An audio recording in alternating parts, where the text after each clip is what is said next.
Hello students, my name is Aman and welcome back to my YouTube channel school fellow classes. और guys नई video लेकर के आ गया हूँ आप लोगों के लिए।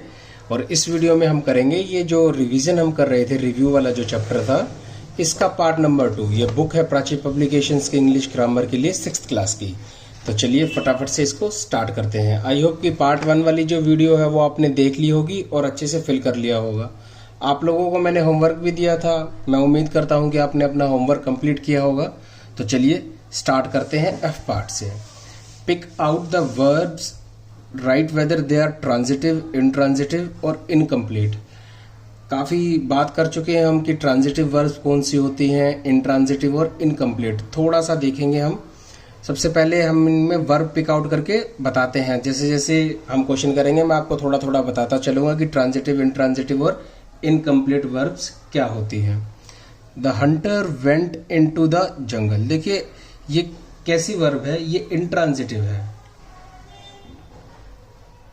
कैसी है? इंट्रांजिटिव।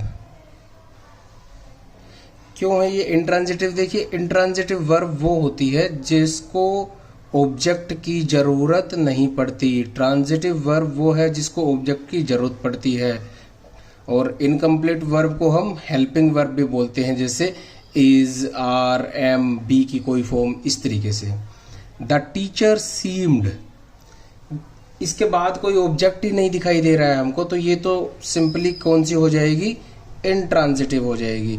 और अगर आपको इनमें कोई कंफ्यूजन है तो जो वर्ब वाला चैप्टर है वहां पर हमने इनको लेंथ में डिस्कस किया था, ट्रांजिटिव, इंट्रांजिटिव और इनकम्प्लीट को।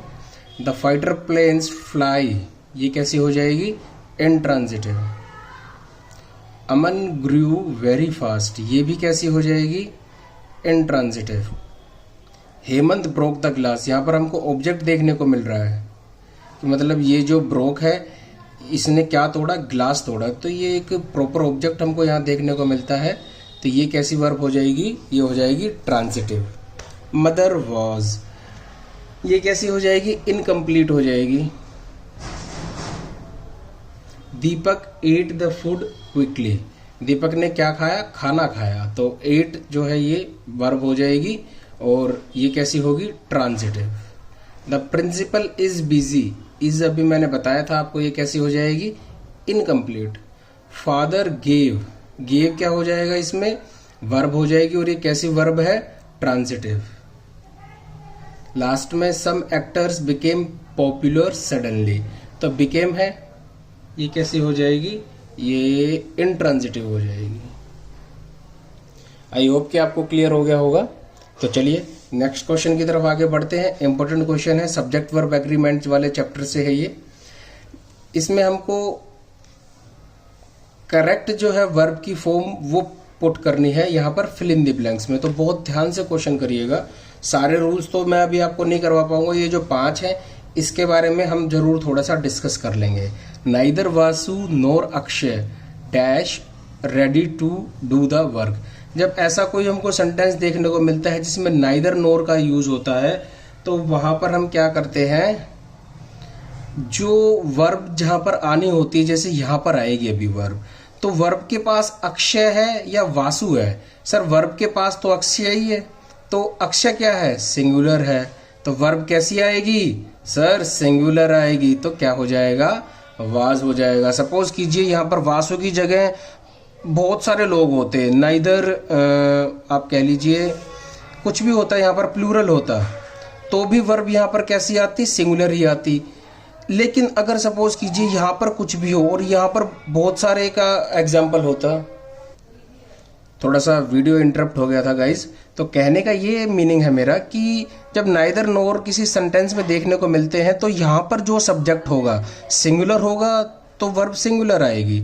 और अगर यहाँ पर बहुत सारे बच्चों के बारे में बात होती है, neither Vasu nor his students were ready to do the work, students अगर सपोज आ जाता या कोई भी प्लूरल सब्जेक्ट यहाँ पर होता वर्ब के पास, तो आंसर क्या हो जाता? हमारा वर हो जाता। तो ये समझाने के लिए था, अभी ज़्यादा लेंथ में डिस्कस नहीं करेंगे। मैनी ऑफ आवर गेस्ट्स, जब मैनी ऑफ का यूज होता है तो कैसी वर्ब आती है? प्लूरल आती है। और प्लूरल वर्ब कब होती है? जब उसके अंदर SEIS नहीं लगा होता है। मच ऑफ माई टाइम, जब ऐसी सिचुएशन आपको देखने को मिलेगी मच ऑफ माई टाइम, तो यहाँ पर वर्ब कैसी आएगी, सिंगुलर आएगी। Both the children have drank the milk, both की बात हो रही है तो वर्ब कैसी आएगी, प्लूरल वाली। The songs of this movie, देखिए द सॉन्ग्स की बात हो रही है, मूवी की बात नहीं हो रही है। बात किसकी हो रही है, मूवी के सॉन्ग्स की, तो सॉन्ग्स है ना, तो सॉन्ग्स के साथ क्या आ जाएगा, आर। ये अच्छा क्वेश्चन था, ट्रिकी क्वेश्चन था, ठीक है। तो सॉन्ग्स को ध्यान रखना है, जो सेंटेंस का मेन सब्जेक्ट है उसी के अकॉर्डिंग वर्ब आएगी। तो चलिए इसी के साथ आगे बढ़ते हैं। Use simple present and present continuous tense. तो सिंपल प्रेजेंट और प्रेजेंट कॉन्टिन्यूअस का टेंस का हम यूज करना है, और ये जो फिल इन द ब्लैंक्स है इनको फिल करना है। द स्नो फॉल्स, अगर बात करें हम सिंपल प्रेजेंट की तो क्या आएगा, फॉल्स। और अगर इसी को हम प्रेजेंट कॉन्टिन्यूअस में भरना चाहें तो ये ऐसे भी आ सकता है, the snow is falling on the mountains. आपकी मर्जी है, दोनों ही ठीक है। The world cup takes place, takes क्यों आया सर, टेक का टेक क्यों नहीं बचा। अगर वर्ल्ड कप्स होता तो ये प्लूरल हो जाता, तो प्लूरल के साथ वर्ब कैसी आती, प्लूरल आती। और प्लूरल वर्ब कब होती है, जब उसके साथ हम एस नहीं लगाते, और जब एस लगा देते हैं तो वर्ब कैसी हो जाती है, सिंगुलर। तो द वर्ल्ड कप, एक वर्ल्ड कप है ना, तो takes place every 4 year, world cup एक सिंगुलर है, तो सिंगुलर के साथ हमने सिंगुलर वर्ब लगा दी। माई सिस्टर क्या है, सिंगुलर पर्सन है, तो लव्स वर्ब के साथ एस लगाने से उसका मीनिंग क्या हो जाता है, सिंगुलर हो जाता है। I go for a walk daily, she dances and he sings. She एक सिंगुलर है तो सिंगुलर वर्ब, ही एक सिंगुलर है तो सिंगुलर वर्ब। हालांकि ऐसे तो आई भी सिंगुलर है, लेकिन हम आई का ट्रीटमेंट किस तरीके से करते हैं सर, प्लूरल की तरह से, इसीलिए यहाँ पर गो आ गया। सपोज कीजिए यहाँ पर ही होता तो क्या आ जाता, गोज, क्योंकि अब ही क्या है, एक सिंगुलर सब्जेक्ट है, और सिंगुलर सब्जेक्ट के साथ कैसी वर्ब आएगी सर, सिंगुलर ही वर्ब आएगी। और वर्ब सिंगुलर कब बनती है, जब उसके साथ हम एस लगा देते हैं। चलिए आगे बढ़ते हैं।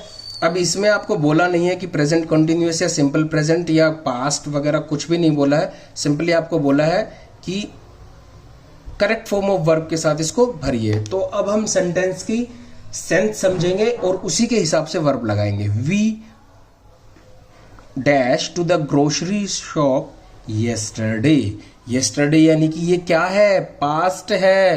पास्ट में भी कैसा, सिंपल पास्ट, और सिंपल पास्ट में क्या आता है, वर्ब की सेकंड फॉर्म। तो क्या आ जाएगा, we went to the grocery shop yesterday. Yesterday को देख करके पता चलता है, क्वेश्चन के अंदर ही आंसर है, अगर आपको ठीक से वो पता हो तो। She will win the competition definitely, ठीक है, वह कंपटीशन को डेफिनेटली जीत जाएगी। एट बी की कोई फॉर्म भरनी है। बी के बारे में मैं बहुत बार बात कर चुका हूं, तो बी की क्या फॉर्म यहां पर पुट होगी, is. It is hot in summer. The moon hides, अगर मैं बात करूं हाइड्स आएगा तो सिंपल प्रेजेंट, और अगर मैं खाली हिड लिख दूं, हाइड हिड, हिड को रहने दीजिए, आप हाइड्स ही लिख लीजिए, वो ज़्यादा कंफ्यूजिंग हो जाएगा। The moon hides behind the clouds. Moon जो है क्लाउड्स के बीच में छिप जाता है। और यहाँ पर एक मेरे को ना बड़ा ही अच्छा वर्ड ध्यान आया, जब जो ये सपोज कीजिए ये क्लाउड्स हैं बहुत सारे, और यहाँ पर है चंदा मामा। चंदा मामा कभी कभी क्या करता है कि क्लाउड्स के बीच में से होकर के गुजरता है, कभी थोड़ा सा दिखने लगता है, कभी पूरा दिखने लगता है, फिर जब क्लाउड्स के बिल्कुल बीच में पहुंच जाता है तो बिल्कुल नहीं दिखता, फिर बाहर आ जाता है। तो ये जो मून जो है मूविंग थ्रू क्लाउड्स करता है, इस चीज को हम क्या बोलते हैं, न्यूबी वेगेंट। बेसिकली न्यूबी वेगेंट ऐसी चीज को बोला जाता है जो क्लाउड्स के थ्रू मूव करती है। तो बस ऐसे ही ध्यान आया, आपको बता दिया, काफी अच्छा वर्ड है, आप ध्यान रख सकते हैं इसको। The cat drank all the milk. जो बिल्ली थी वो सारा दूध पी गई। ड्रिंक की second form drank. I hope कि आपको क्लियर हो गया होगा। अगला क्वेश्चन करते हैं, the pronoun used in the following sentences are wrong. ये जो प्रोनाउंस जो यूज की गई है ये रॉन्ग वे में यूज की गई है, इनको हमको ठीक करना है और सेंटेंसेस को रीराइट करना है। मैं सेंटेंस को रीराइट नहीं करूंगा, सिर्फ ये जो प्रोनाउन है इसकी करेक्ट फॉर्म आपको बता दूंगा, आपको पूरा सेंटेंस यहाँ पर लिखना है। You should work your self,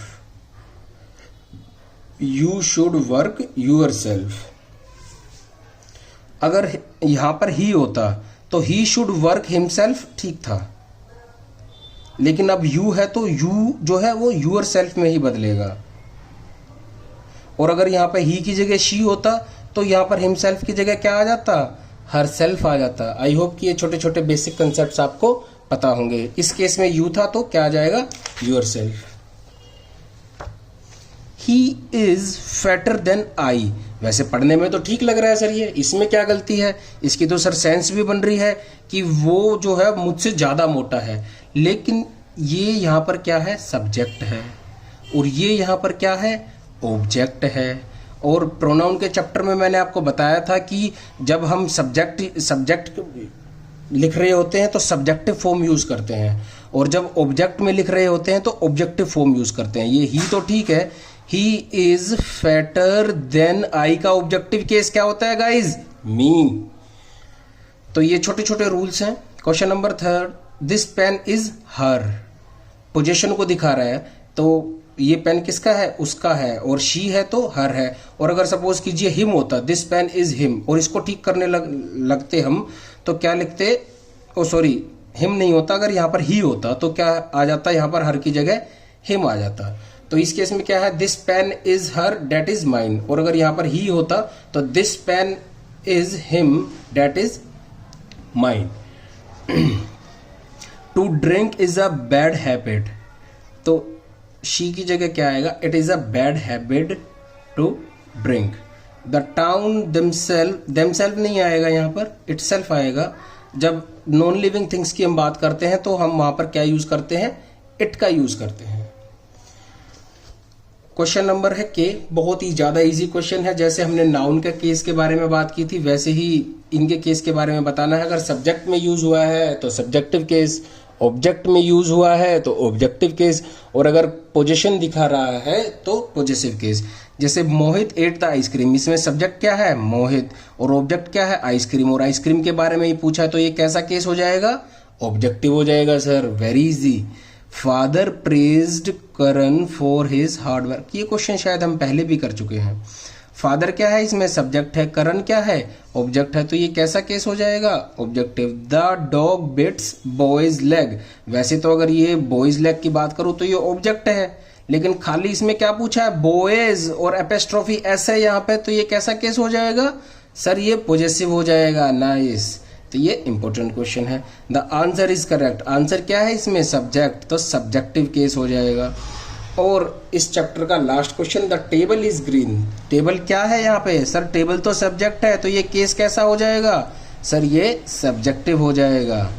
तो आई होप कि गाइज ये जो रिवीजन, ये रिव्यू वाला जो चैप्टर था ये आपको अच्छे से समझ में आ गया होगा। आप इस चैप्टर को करिए, काफ़ी इंपॉर्टेंट चैप्टर है। फिर नई वीडियो में मिलेंगे नए चैप्टर के साथ, और हम करेंगे वहाँ पर चैप्टर नंबर 13 जिसका नाम है द एडजेक्टिव।